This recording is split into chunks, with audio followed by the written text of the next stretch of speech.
from the studios of Staten Island Community Television, you're watching In the Bleachers, the TV show for the world's most passionate sports fans. Hello, everyone. I'm Jaime Hixson. And I am the hardest, the best, the sexiest man on cable access TV. Yours truly, Hector Bosa. That's right. The man that's doing a tour not only of America, but worldwide. Pretty soon wrapping it up, going to all the women in all the different countries. Hector, you're sitting at home watching this thing on TV. Why do you continuously have to put up this facade? I wish I was sitting at home, but, you know, jealous Jamie. I ain't jealous of you. It is to you at fault. Why do you always insist that I'm jealous of you when I'm not? That your show has become better since I've come on. Oh, brother. I must toot my own horn because I've heard it so many times from other people. But you know what? Let's get down to business. Yes, please. Okay? The most exciting thing that's happening right now is the NBA playoffs. Yeah, well, depends on who you talk to, because there are a lot of people that have not been particularly impressed with the way these playoffs have been going. Especially the officiating. Here's one thing I never understood. They always admit that the calls that they made were wrong. So how do you rectify that? You know how you rectify it? Start looking at the action better. If someone is traveling, call a travel. If there is flopping involved on defense, it's a flop. If they're legitimately hit, call the foul. But do you think that 3 referees can look at 10 players? And being such a fast-paced game, you got to see the guy that doesn't have the ball that's committing the foul. You got to see the guy that has the ball that's committing a foul. How do you rectify, especially after a game? Because they was in the Celtic game versus Philly. You want to really rectify it? Try using instant replay, and not just on plays where there are last-second shots that might decide a game. But it slows up the game. If you constantly do on a replay, where would you do the replay on? Because you can't do it on everything. But then you really slow down the game. Well, try and look at the action in the low box. I mean, there's a whole lot of contact going on. Not only that, but there was actually a play in one of the games where the guy was obviously hacked on the arm, and no foul was called whatsoever.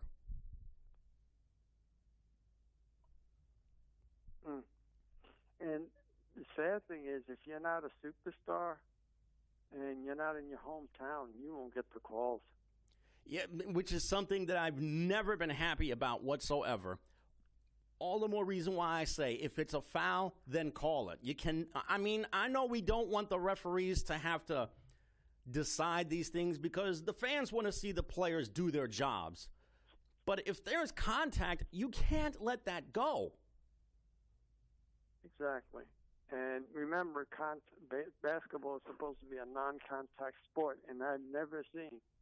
I mean, if you wear football pads, it becomes rugby.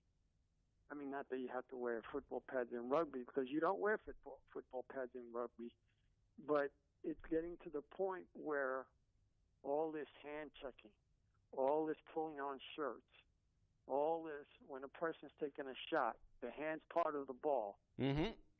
You know, the high dribble. I mean, the traveling. They don't call things like that. And also, it's getting to a point where it's starting to become a little bit of a joke, a league in itself, because if you get rid of the star players, their revenue will go down. If they foul in the first quarter, then that's it. Fans will be going crazy. Imagine if they would have done it with LeBron James fouling out one of those games. Oh, brother. Then there would be a major uproar. But there's something that hasn't been discussed in this whole whether it's a foul or not discussion. And that's the fact that there is a lot of bitter feelings between the players and the referees. So much so that they may or may not have to go to a round table and have a long discussion about it. Well, they did in the All-Star. In the NBA All-Star, they actually did do that. And they got certain things done. They felt that more communication has to be put on. The one that I don't like is if the guy's hitting you and you're trying to defend yourself. Okay, you don't want to throw a punch, but at least you should be able to put your hands up to defend yourself so you won't get your ass knocked out. Mm-hmm. But, there are times where you have to get up at a person. How many times have you seen a veteran take advantage of a rookie? Too many times. Because they can command, and they know they're going to get the foul anyway, or they're not going to. The fouls are not going to be called on the veteran. Mm-hmm. Most of the time, it's going to be called on a rookie, depending upon who it is. Right. But there was 6 fouls in the Philadelphia game versus the Celtics that I was reading that they said, they came out and said, well, this is the mistakes we made in that game. Great.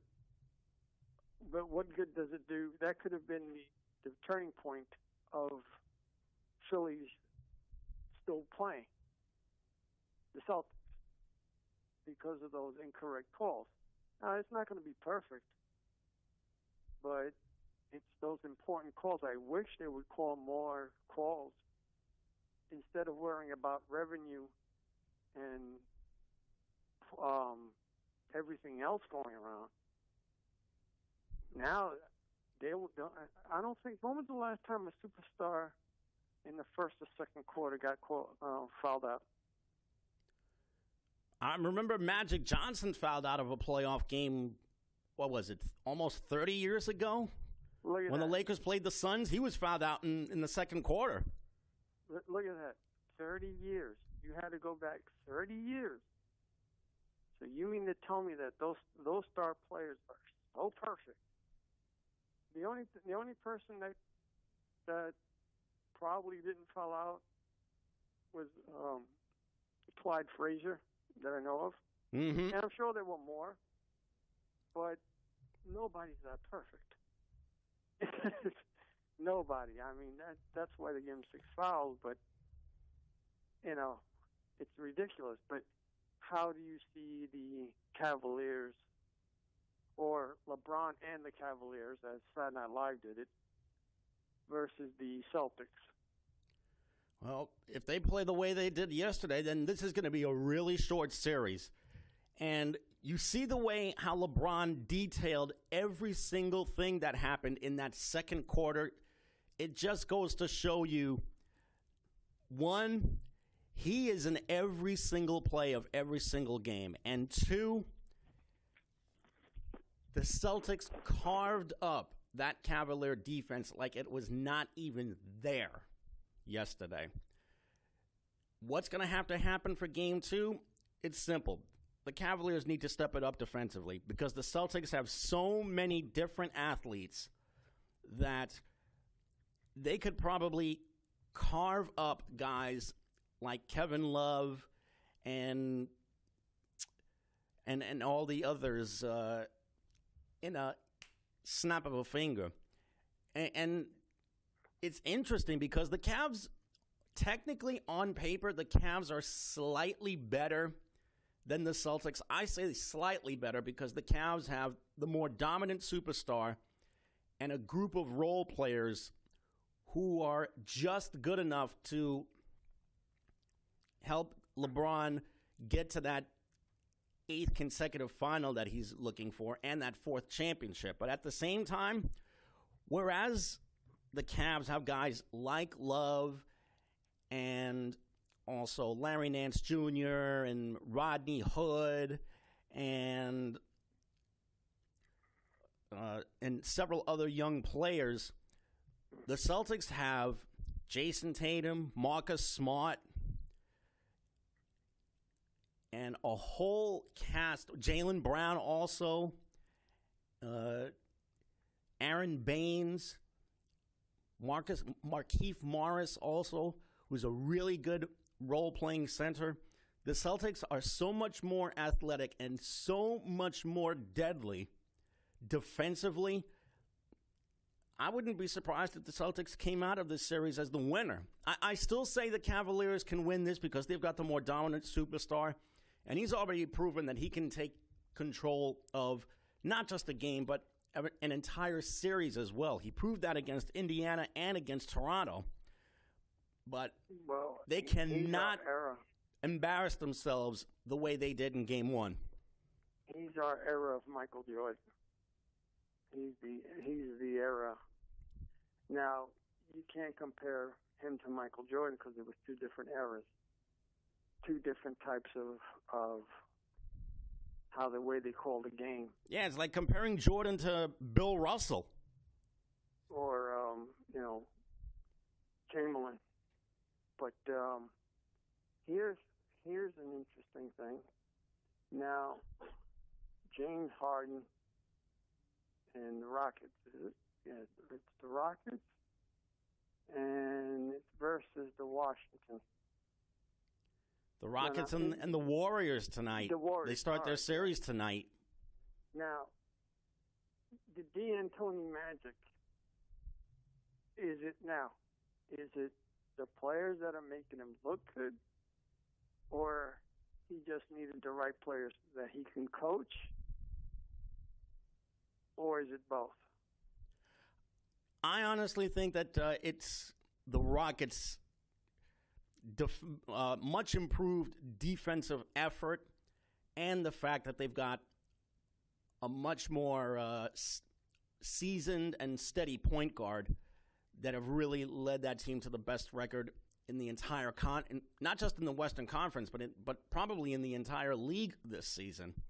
I mean, they've gotten so much better, not just in their backcourt, but also they have a really good role-playing guy in the middle, Clint Capella, who's been a shot-blocking machine every single game this year. So the one thing that I worry about regarding them, though, is whereas the Rockets might have the better backcourt, Golden State has so much more depth to them that I wouldn't be surprised if the Warriors won this series. Well, here's the thing. Do you think that so you're saying that it's the players that's making... It's definitely the players that have made the Rockets better this year. Oh, because and, of course, having Chris Paul as their point guard has helped them immensely. Because if you were to tell me, the coach, I'm sure he has a little bit to do with it. But if you were to say he had the majority to do with it, I would say, well, so what happened when he was on the Knicks? Okay. The great offense that the fast-paced West Coast offense. Yeah, you didn't have the team built for West Coast offense at that time when he was coach. And the only person that got you to the promised land, at least to the first round, was Mike Woodson. And even he, after the third season, left. I mean, they fired him. It's ridiculous. But who do you see winning out the series? I still like Golden State to win the West. I think there's just way too much depth. They're deadly shooting the three-pointer. They're much, much better defensively in my eyes. It's absolutely impossible to try and counter any of the shooters that the Warriors have. Not only that, but they're so underrated defensively that people really misjudge them because of because of the shooters that they have. Well, for the Celtics, Cavaliers, imagine if Kyrie Irving was back with the Celtics. If he were healthy, this would have been about as dramatic a series as we would have seen. But unfortunately, Kyrie's had major problems trying to keep himself healthy for a whole season. This year was no exception. And that begs the question, did the Celtics do the right thing in making this deal? Because he was basically on the injured list for maybe just over half the season. Yeah, because next year you can probably get Isaiah Thomas back. I wish Isaiah Thomas would go to Detroit. That way there would be another Isaiah Thomas in Detroit. Wouldn't that be ironic? But I'm wondering, the Nets have not made a splash in a very long time, except for Prokhorov selling 49% of the team. Yeah. And they still holding solid. The Nets got some real nice players, though. So right now, you don't have them making any type of big splash. You hope that they do well in the draft this year if they have a pick. But I wouldn't worry about them not making a splash because knowing how Sean Marks operated when he was working for the Spurs, he probably decided to take that same philosophy of working incognito and apply that to his current job with the Nets right now. So it could be that they're probably keeping quiet on purpose. So work from within. Mm-hmm. Beef up the G League and whatever other league you have under you. Better scouting. Because, heck, you can get players that you don't know, like Kristaps Porzingis coming out of nowhere and that one guy that knew about him. And we just so happen to get him, which is great. And they do have some decent young players. I mean, yes, they do.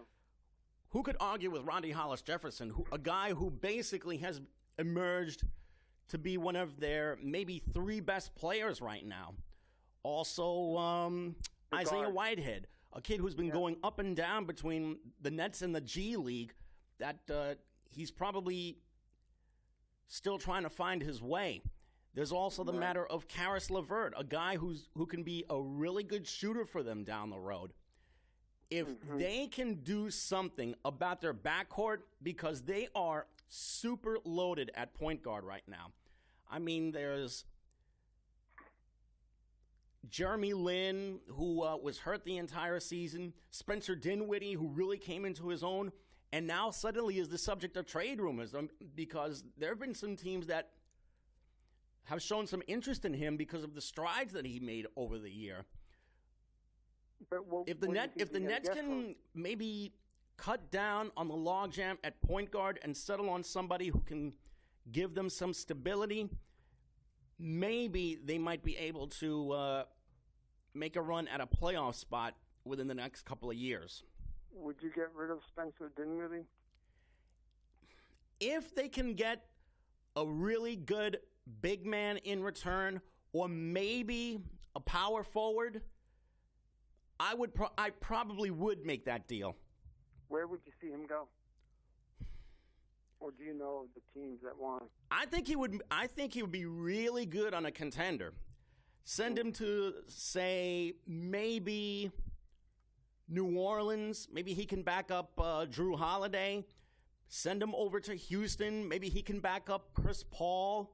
Or maybe send him over to a team like, maybe even a team like the Celtics. Because if Kyrie Irving is not going to stay off the injured list, Spencer Dinwiddie would definitely be somebody who can give them a lot of time. But then again, maybe the Nets should steer clear of making another deal with the Celtics, because we all know what happened the last time those two teams made a trade together. It set the Nets back about 5 years. It was the worst trade. No, it wasn't the worst trade at the time because they were in contention. But it's different people now. I don't think they would make the Herschel Walker trade, let's say. Oh, brother! Because that trade was a piece of work too.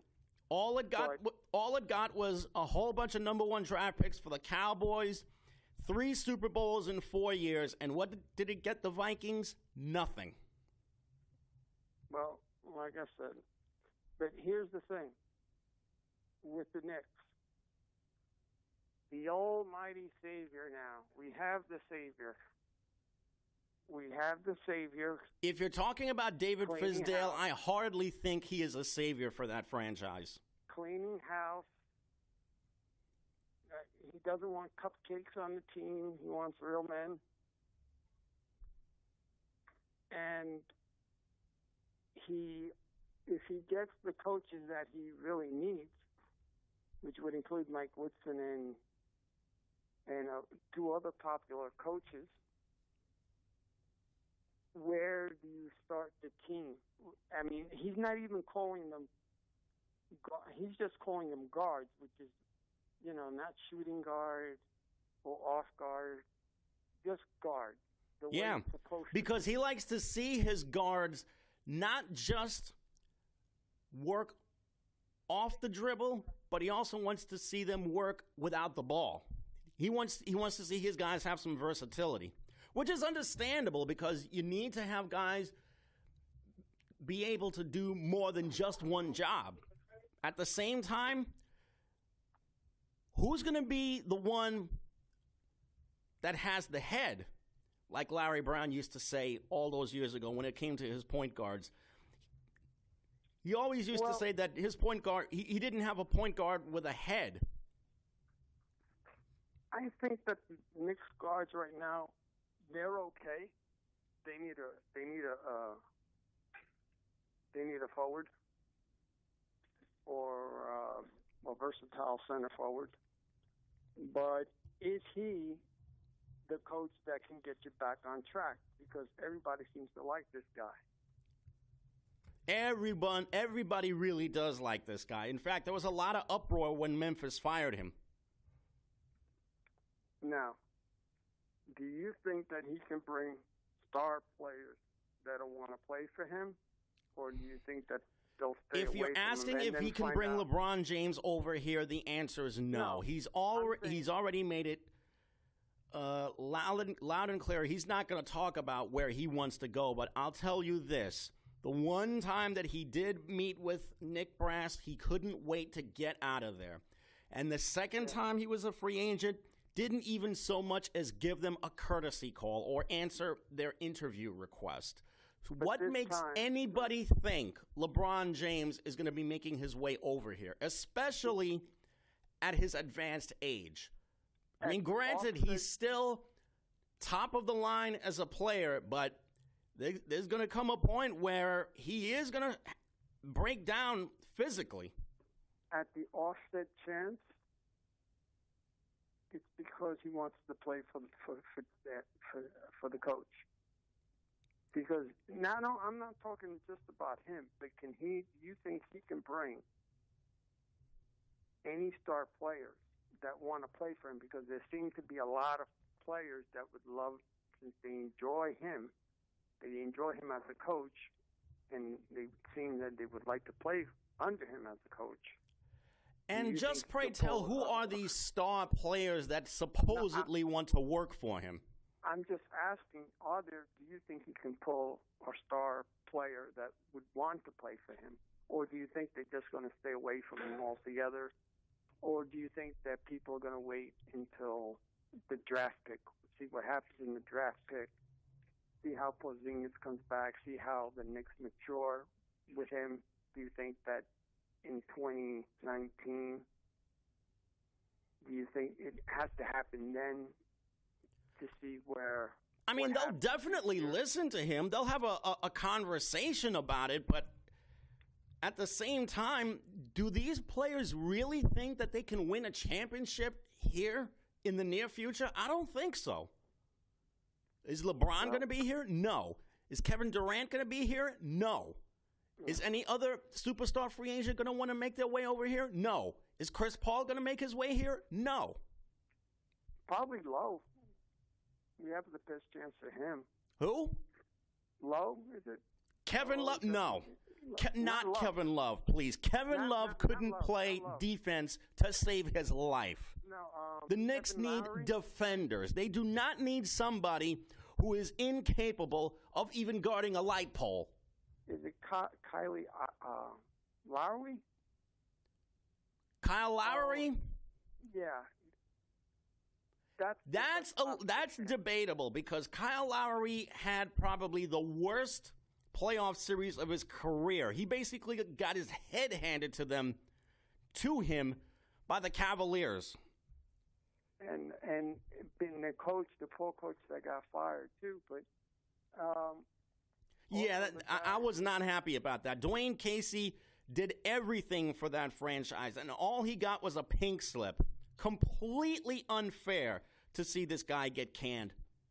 I'll tell you what, there's going to be another contender, a contender that might be close, that's going to want to love to have him as a coach. And that's the thing also. As one of the articles that I read said, do you think LeBron is the coach killer? Is LeBron a coach killer? Yes. Well, it seems like the only place where he didn't have any trouble with the coach was Miami. He had Eric Spoelstra all 4 years of his time in Miami, but over in Cleveland, he's had Mike Brown twice, David Blatt. Now he's got Tyronn Lue. Well, is he a coach killer? Well, I know he definitely sent David Blatt packing. But did he send Dwayne Casey packing? Did he send some of the other coaches that he defeated packing? Yeah. You know, he does have a lot of... Even when he's not on your team. Now, do you think he'll stay in Cleveland, go to Los Angeles, go to the Sixers, go to the Rockets? Which team? Because I heard that he would fit great with the Sixers. Funny you mention the Sixers. Because not only do the Sixers have their eye on LeBron, they also have their eye on Paul George and the other young stud who was born and raised in California. Well, I know that they have LeBron and Paul George on their mind right now. Oh, did you? And also Kawhi Leonard. Kawhi Leonard, yeah. That would be a trio that would be very, very, very fun to watch work together. I can see him in the Knicks uniform. Kawhi Leonard. If he were 100% healthy, maybe. But he can't be the savior all by himself. He needs other players to work with, and quite frankly, there is no one on that roster that he can try and work with well right now. Well, you're hoping that. And what do the Knicks have to give up that would allow for them to make a deal for Leonard? Well, again, he's got an opt-out decision this year, and he doesn't want to play under Popovich, I think. Does he really not want to play under Greg Popovich? Because it seems like... he does. Well, according to the news, according to the media, well, you can take him or leave him, they're saying that he doesn't want to play for Popovich because they have to sit down and talk, and, you know. After 6 years, he suddenly decided not to play for probably the best coach in the business. Well, again, it's because of what happened. Now, I don't know what happened in closed doors, but if the Knicks can pick him up, but the problem is you have a logjam with all those guards being there in the first place. So you would have to get rid of probably Trey Burke and Emmanuel Mudiay to get Leonard. Well, if they can get away with trading those two guys just for Kawhi Leonard, then more power to him. You know, in a draft choice, you would have to put it. I mean, it's got to be a 3-for-1. And also,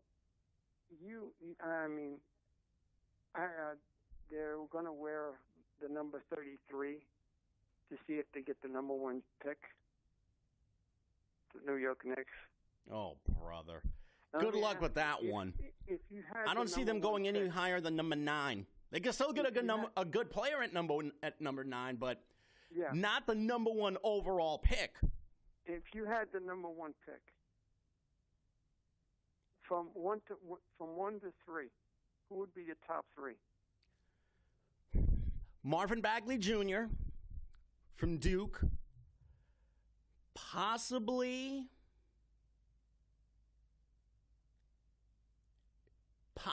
Trey Burke from Oklahoma. And just maybe Wendell Carter III, who's Bagley's teammate at Duke. And that European kid. Wait, what was that? What do you think about him? The European kid. He's a forward or a guard. Oh, I know who you're talking about. Yeah, him. I would probably see him go at number 4 or number 5. Oh, okay. Because I like the number 9 pick. I like the number 9 pick, and I like some of the players that you mentioned. If they have one of those guys, and Fitzgerald is as good as they claim to be, and the players listen to him, because they are a young team. You got to remember now, they're a very young team. Mm-hmm. So he probably has a shot to mold him into the type of game he wants to play, because he likes Troy Williams. Mm-hmm. Troy Williams played under him, and he likes his versatility and his athleticism. So, are the Knicks in good shape without Porzingis? Oh, no, not even close. They Not even need if to they get have another- Porzingis back if they want to try and be relevant somehow. The Do you way think they he are should right set now, up- they are a complete and unmitigated mess. Their Do you their think they- entire backcourt stinks. Their Even if front they get line the has guy. done nothing. They have zero help coming off the bench. Quite frankly, that roster needs a major overhaul. Well, wait a minute. Because this is for all the listeners that are listening, and that is, the Knicks bench is not that bad. They're not great. I don't bad. think they're any good, Also, to be honest with you. again, I didn't see them provide any production whatsoever last year. Again, And where's the Hornacek. defensive stopper on that team? I don't see Again, it. Hornacek. Like I said, if you're giving this man to drive the keys to your Corvette or your Lamborghini, you're giving him the keys, right? Now, I heard Steve Mills was high on Minnesota, but the other general manager wasn't that high on him. That's why he brought Emmanuel Mudiay to the team. Now, my guess is if the guy that you pick, let's say whether it's number 1 or number 9,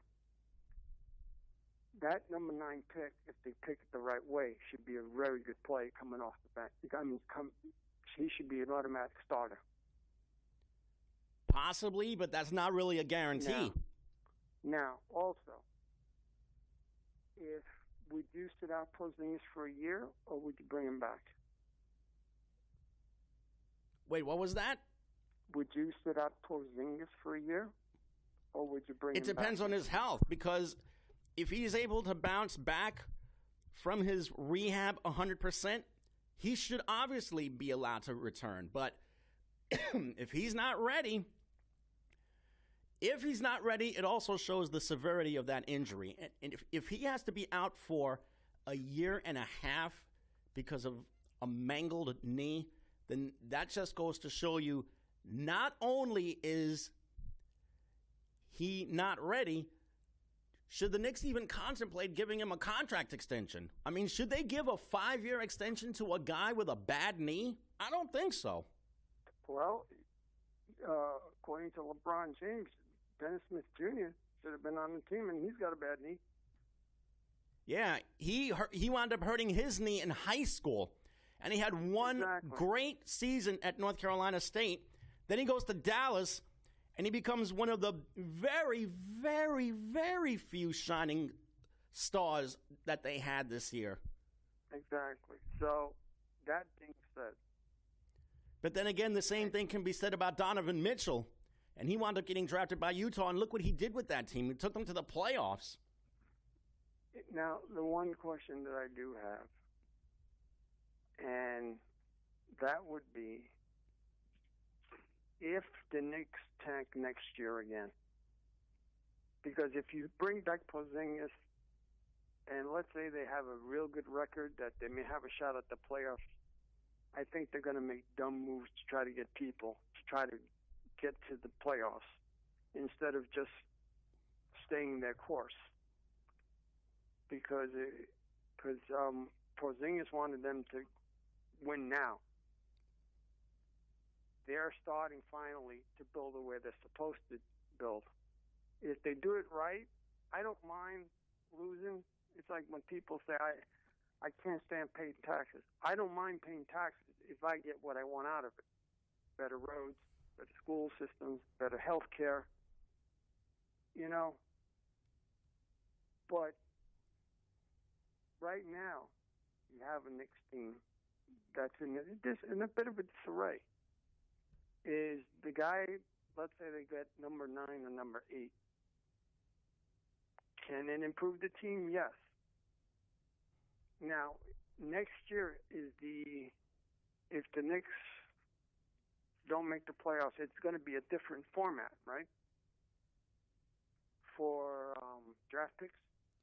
Yeah, supposedly they changed the system of having the draft lottery right now. So apparently the team with the worst record, it's not a near guarantee that they're going to have the ping pong balls bounce their way. Let's change the subject for a moment because the Yankees are hot. The Mets are batting out of order. Trade Harvey. He has 5 scoreless innings. The Yankees starting a new streak again. They're a pitcher away. How do you see both teams, and how do you see the rest of the league? Well, even though the Yankees had their winning streak snapped, they still seem to find a way to steal victories away from their opponents. I mean, look at what happened over the weekend against Oakland. Saturday, they went through a real barn burner, and then the next thing we know, they wind up getting a big hit in the end, and they come away with a big victory. Yesterday, there was this long rain delay. We thought that it would throw the starting pitchers out of whack, and what happens? Luis Severino throws a gem for 6 innings, and the Yankees win again. And it just goes to show you how powerful this team is right now. Just when you think this team is done in a particular game, they just come away with an improbable victory. The second game of the Boston series is probably the best example of that, especially with the way they came back with Gardner's 2-run triple and then Judge's 2-run home run giving them the victory. As far as what the Yankees are going to do, it depends on how good the Red Sox can remain for the rest of the season, because the Red Sox have continued to play great baseball of their own. They're getting strong pitching. And notice the Red Sox have been doing a lot of this without Dustin Pedroia, who's been hurt. Well, now he's going to be making his return to the lineup soon. And you have to figure that a great professional hitter like him is only going to make the team better. So that American League East is only going to come down to the Yankees and the Red Sox right now. As far as the rest of the division, the Central Division has become very, very mediocre to watch. Cleveland right now is barely a 500 team, yet somehow they're able to remain at the top of the division. After that, Chicago and Kansas City are awful. Minnesota's been a major disappointment. Other than that, the Western Division has been a lot more than people bargained for. Right now, it's Houston that once again continues to lead the pack in the West. And after that, the Los Angeles Angels, who the Yankees actually took a series from when they went out to the coast. it's the Astros and the Angels that are really fighting things out in that American League West. As far as the National League, let's face facts. The Mets have been basically ranging from everywhere from a mash unit to not as great as we thought they would be. And it's a real shame because I certainly thought that some of their additions would be able to help them right the ship this season. But now the Mets just made the Matt Harvey trade, and they wound up getting the catcher that they need to replace both Kevin Plawecki and Travis d'Arnaud, who are both out. And at least Devin Mesoraco was able to help win a game in Philadelphia over the weekend. But other than that, Adrian Gonzalez has been slow recently. And now they had to bring in Dominic Smith to help out at first base because Gonzalez has been hurt. Other than that, Ahmed Rosario has been a major disappointment. Todd Frazier's now been hurt. It seems like the only guy who's been able to really play some of his best baseball right now is Asdrubal Cabrera, the second baseman. Other than that, Yoenis Cespedes has been in and out of the lineup because he's been hurt. Michael Conforto has been a disappointment. The pitching staff as a whole has been very up and down. I know the bullpen has really gotten beaten up by all the innings that they've logged. So when you think about it, the Mets basically are exactly what their record says they are, and they are a 500 club. Granted, it's still the middle of May, but right now, they really need to have everybody back healthy if they want to try and make something out of what's left of the last 4.5 months of the season. Do you think the coach is doing well? Or Mickey Callaway is doing fine. We don't have to worry about Mickey Callaway. Has he made his mistakes? Yes. But that's what happens when you're a rookie manager. You've got to let the guy grow and feel his way. And so far, he's been doing reasonably well as the manager. Granted, he's made his mistakes, but at the same time, this is his first rodeo as a manager. So, quite frankly, he needs to be given a much more long leash than what he's already getting right now. And keep in mind, he's a former pitching coach. He knows how to take the temperature of a starting pitcher or a relief pitcher. So let's just give the guy a chance. Do you think he's micromanaging the pitches? Because some pitches like to go over 100, let's say 100 innings, 124 pitches, and he's not letting him do that. He's letting him get to about 100 pitches and then pulling them out. Well, now that you mention it, he wound up pulling Jacob deGrom from yesterday's start pretty early, and Jacob deGrom was not particularly thrilled about it. At the same time, deGrom just came off the injured list. So I think it's understandable that he might want to protect his starting pitcher, who right now is one of the two best pitchers that the Mets have, from getting hurt again. Mm-hmm. And so you think he's doing okay. And how much of a leash do you give him? Do you give him the entire year, or do you give him, or it all depends? Naturally, you give him the entire year. Okay. So, and to answer your previous question on whether he's micromanaging the pitching staff, he's not totally micromanaging the pitching staff. I mean, he's made a couple of mistakes here and there, but overall, no, he's not doing any micromanaging whatsoever. I've heard some tough Met fans, really tough Met fans, that bleed like I do at times. They're saying that he's just not the coach for them. But again, they wanted Wally Backman. A friend of mine wanted Wally Backman to coach the Mets because they need fire. Guys, but, Wally Backman is not going to be back here anytime soon. You know, while we're at it, why don't we just make Bobby Ojeda the pitching coach? We'll make Ron Darling the assistant pitching coach or the bullpen coach. We'll bring in Mookie Wilson. He can coach first base. Bring in Ray Knight, make him the hitting instructor, and bring in Howard Johnson to be the third base coach. How about that? Well, they were all coaches at the time, so yeah, I can see Mookie coaching third or first because he did do. I was being sarcastic.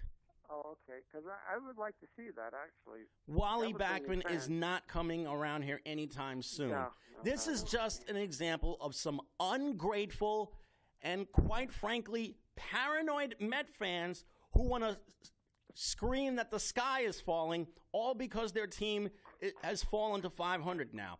They've played a month and a half. Give them a chance, please. All we are saying is give peace, give Mets a chance. I mean, seriously, it boggles the mind the way some fans just want to cry foul over every single little mistake that's made. I mean, give it up, please. He just got here. I got one for you. You ready? I got two, actually. Yeah, what's that? And that is, how do you think the rest of the National League is doing? And two, going back to basketball for one moment, did you hear when was the last brother? Who were the last brothers to play on the same team? Because LaMelo is asking and may get a chance to play with the Lakers, so you have the Balls playing on the same team. The Ball brothers. Yeah, supposedly, well, LaMelo, I know, has already declared for the draft, and he's not getting any favorable reviews whatsoever from the other scouts. So you see him going at second or third round? To be quite honest with you, I think he's lucky if he can bring himself to the D League or the G League, because he has not gotten any favorable reviews from any scouts right now. Let's see, I think LiAngelo, I think he might need maybe another year or two if he wants to turn pro as well. But do you think that can happen? The Lakers can get him just to appease Alonzo? Who knows? And imagine that would be a team. Now, like I said, who was the last brother? Who were the last brothers that played on the actual team, on the same team? I forgot. I know the Morris twins played on the Suns a few years ago, but now I think Marcus Morris is with the Pistons and Markieff is with. Wait a minute, not the Pistons. Marcus Morris, I think, is with the Wizards, and Markieff Morris is on the Celtics. So when was the last time a brothers got together and played on the same team? The Marcus twins. The Morris twins, okay. Yeah. Morris twins. Just a few years ago.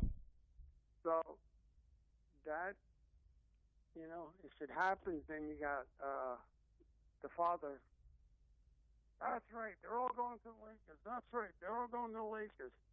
Oh, brother. The greatest pitchman Seriously, of all time. somebody needs to tell this guy to shut the hell up, because all he has done is run his mouth off and just bark all these ridiculous expectations and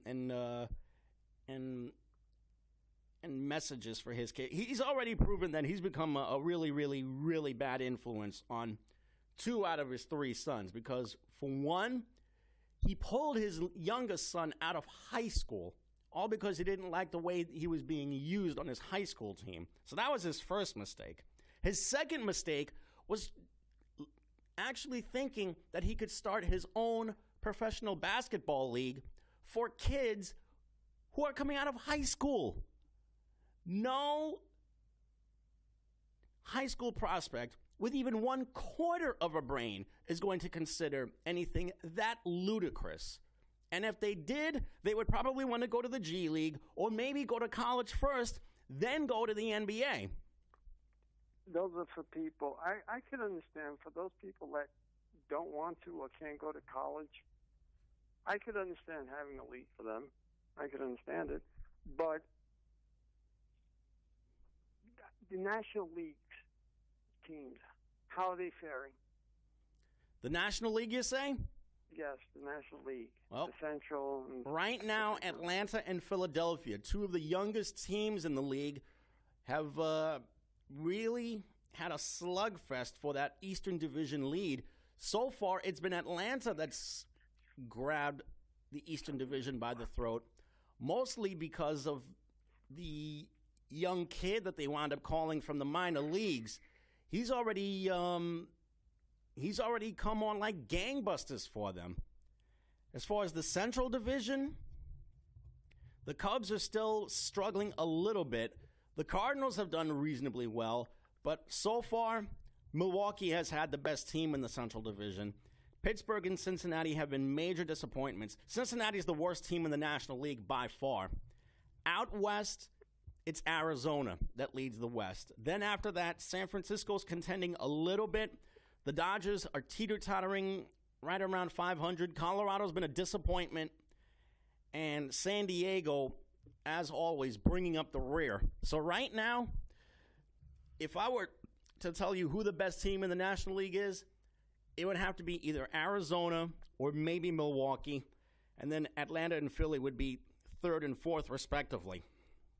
And let me tell you, on wrestling, you think, I read an article that Steve Austin said that they should make Roman Reigns a heel, that way he has an edge to him. And I'm going, well, back in the Attitude Era, it didn't matter if you were a face or a heel, as long as you had an attitude, you were over. So do you need to turn him heel in order for him to get the...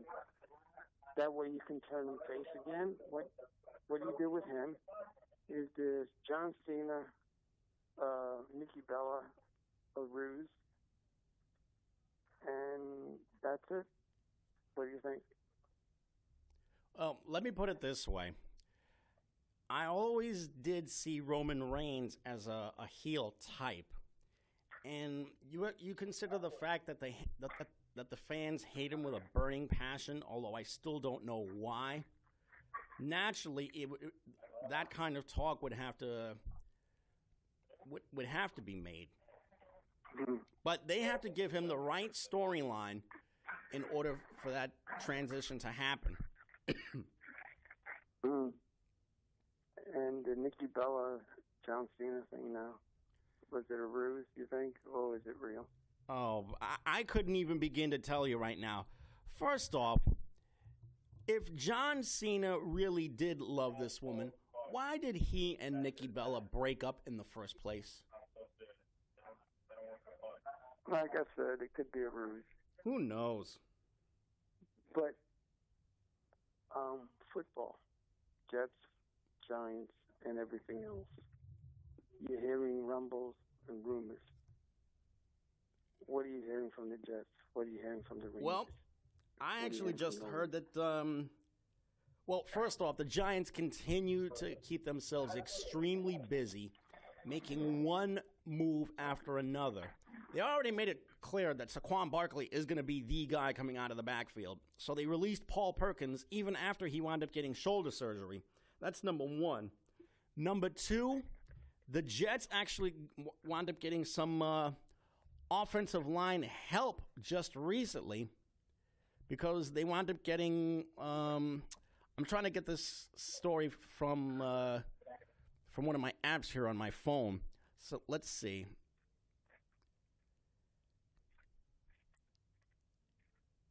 Oh, I also saw that D'Angelo Hall retired. D'Angelo Hall spent the majority of his career with the Falcons and the Redskins. So D'Angelo Hall wound up retiring. Now, as far as the Jets are concerned, the Jets wound up getting some help on the offensive line because they wound up getting the former Patriot, Antonio Garcia, off waivers. He wound up recently getting released, and he was actually cleared for football contact, even though he wasn't hurt. So they got Antonio Garcia, and other than that, let's see what the Giants are doing. We mentioned before that the Giants wound up getting Saquon Barkley in the draft, and they're going to do all they can to try and make him the featured back. Oh, and also their much maligned offensive lineman, Eric Flowers. He did not have the option year on his contract picked up for 2019, although he still has reported to Giants training camp. Give him some credit for keeping things professional. He knows he's got a lot of work to do.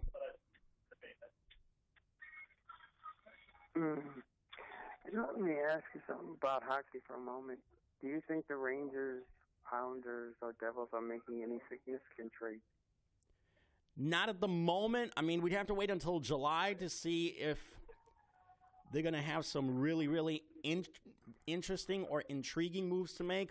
But as far as the Islanders are concerned, everything revolves around John Tavares and whether they're going to bring him back next year or not. Well, if they get Lou Amarillo, let's hope they get Lou Amarillo. Mm-hmm. And, you know, how much time left? Oh, we got 2 more minutes left. Mm-hmm. Wanted to say that for sports in New York, it's going to be very interesting because, you know, you're counting on the Yankees if there's nothing disastrous happens. You're counting on them to make at least the playoffs. Now, if let's say they go to the first round, but they lose the second round, is that a disappointment? Yeah, it is a disappointment because after all the moves that they made, they were expected to win the title this year. If they don't win it this year, it will be considered a major disappointment. Also, would it be a big disappointment if the Jets or the Giants didn't make the playoffs? That would be considered a disappointment too, especially considering all the changes that the Giants and the Jets made.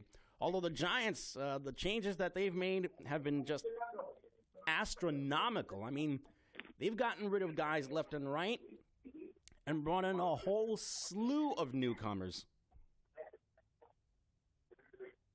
And besides the Jets, how do you see, would it be an improvement if the Knicks or the Nets made the playoffs?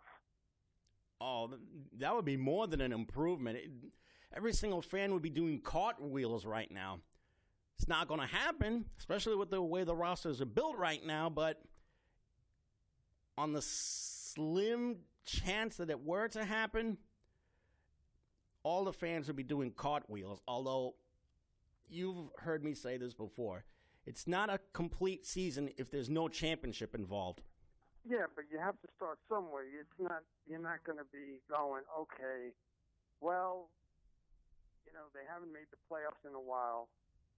I mean, you got to build on something. First, you build for I mean, your main goal is to win a championship, without a doubt. But if you can make it to the playoffs 1 or 2 years, that means your team is growing. You know? Mm-hmm. But, so, you know, the Islanders, the Rangers, and the Devils, do you see them, would it be a big disappointment if they made the playoffs? Or, well, if they didn't make the playoffs? The Devils' season was mildly successful because they snapped a long playoff drought. The Islanders and the Rangers, it's always a disappointment if neither team in hockey makes the playoffs. Well, we better go because it's 7:59. So I will say adieu to everyone. Be safe. And I'll see you when I see you, all right? Yep, and I'll say thanks to you guys for watching, and thanks to Eileen Hanlon on the other side of the glass for helping us out. For everyone here, I'm Jamie. I'm Hector. Good night, everyone.